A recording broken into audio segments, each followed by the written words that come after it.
Hello, growers. If you enjoy podcasts like this one, tune into my podcast In Search of Soil on YouTube for a deep dive into the mysteries beneath our feet. Join me as I explore topics such as mycorrhizal fungi, mushrooms, compost, biochar, and more. It's a soil nerd's dream.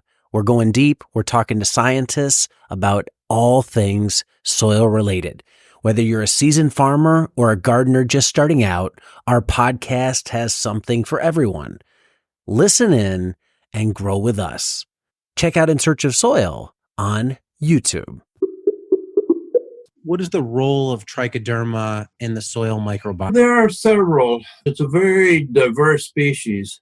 In some cases, there are Trichoderma strains that, for example, in cocoa, grow throughout the plant, all over the plant, and induce systemic resistance and control diseases. There are other strains that live on wood and are part of the decay process of wood along with some other fungi. So when they're recycling organic matter, they're very much involved. There's a few strains that are not good. Trichoderma aggressive, a good name, is a very important pathogen in mushrooms. And when we first started with Trichoderma, we'll back up a little bit, a very important corollary of all of this is that when I started this, based on morphology, there were 9 species identified, according to one treatise. Now, based on molecular techniques, there's 258. And this has really been very important because, for example, people, when we first started talking about what was then called Trichoderma hartzianum, now Afrohartzianum,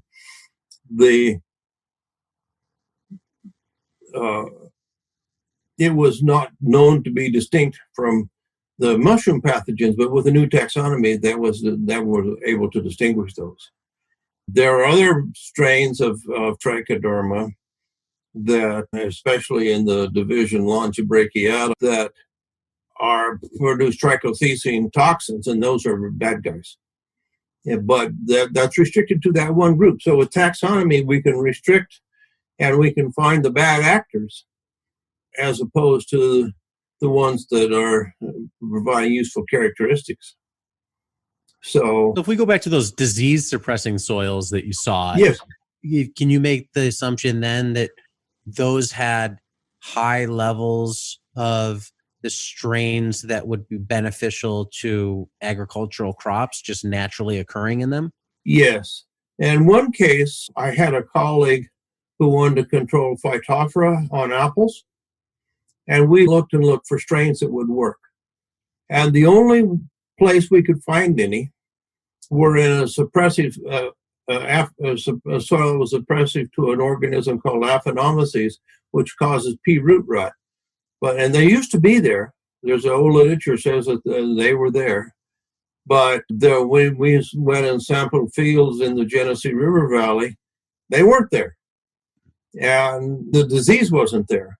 So we went back and isolated it, and we got a strain 41 that from that suppressive soil that's used quite widely now for control of Pythium and Phytophthora and a lot of these diseases. And so the suppressive soils are a very useful source for the good guys.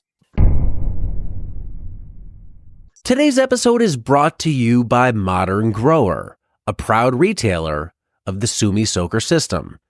The Sumi Soaker system is an irrigation game changer. It offers multiple advantages for market gardeners.